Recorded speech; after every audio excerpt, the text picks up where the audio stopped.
em sẽ so lovely. Em thật catchy thì mình yêu nhau đi. Có nhau chắc không, có nhau chắc không, có nhau chắc không, có nhau chắc không.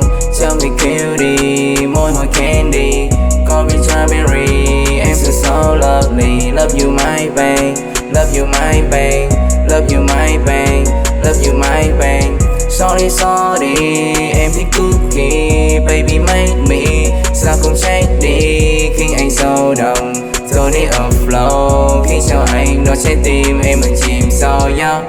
Bao nhiêu tối hôm nay, almost before em, but I know I'm coming home. No no no, anh don't say big and deep. I'm sorry, yeah yeah yeah yeah. Em will know I'm just from run. Pentakill in my heart.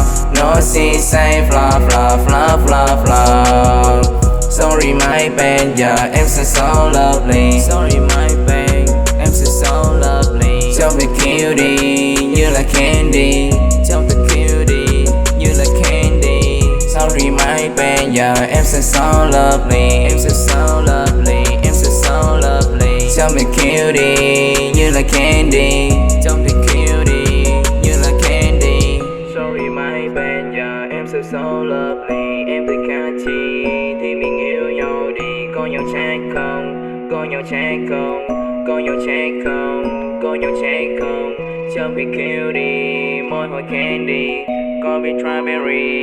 Em sẽ so lovely. Love you my babe, love you my babe, love you my babe, love you my babe, love you my babe, love you my babe, yeah. Love you my babe, love you my babe, love you my babe, love you my babe, yeah.